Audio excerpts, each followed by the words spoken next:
নমস্কার বন্ধুরা, ভালো আছেন? আজ আবার আরেকটি নতুন ভিডিও সুস্বাগতম আমার ছোট্ট ইউটিউব চ্যানেলে। আজ জানাবো আপনাদের সেদ্ধ, কাঁচা নাকি রান্না করা কোন ছোলার পুষ্টিগুণ সবচেয়ে বেশি।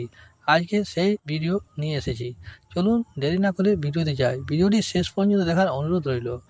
মুড়ির সঙ্গে হোক বা সকালে খালি পেটে কিংবা ফুচকা আলু কাবুলির সঙ্গে অথবা ট্রেনে যেতে যেতে লেবু লঙ্কা দিয়ে হোক, ছোলা আমাদের নিত্যদিনের সঙ্গী। নিজেকে সুস্থ এবং ভালো রাখতে ও শরীরের কর্মক্ষমতা বৃদ্ধি করতে অনেকে ছোলা খাওয়ার পরামর্শ দেয়। একশো গ্রাম ছোলাতে আছে প্রায় 18 gram protein, 65 gram carbohydrate, 5 gram fat, 200 milligram calcium, 192 microgram vitamin A থাকে। তাছাড়া প্রচুর পরিমাণে ভিটামিন বি1, বি2, বি6 এবং এছাড়া ছোলায় বিভিন্ন প্রকার ভিটামিন, খনিজ লবণ, ম্যাগনেসিয়াম, ফসফরাস, কপার ও আয়রন রয়েছে। কেউ ছোলা পছন্দ করেন সেদ্ধ খেতে, আবার কেউ পছন্দ করেন কাঁচা।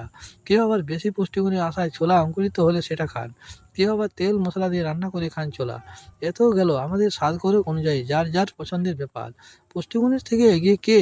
কোন ছোলা খাওয়া স্বাস্থ্যের জন্য সবচেয়ে ভালো জানেন? চলুন জেনে নাও।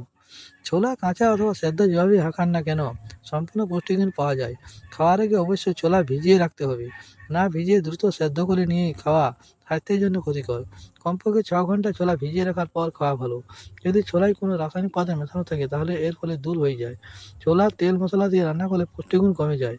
বরং সেদ্ধ ছোলার সঙ্গে শসা, টমেটো, চাট মশলা, সামান্য অলিভ অয়েল বা সর্ষের তেল যদি মিশিয়ে খাওয়া হয় তবে স্বাস্থ্যের জন্য ভালো। ইচ্ছা করলে টক দই বা লেবুর রসও যোগ করতে পারেন।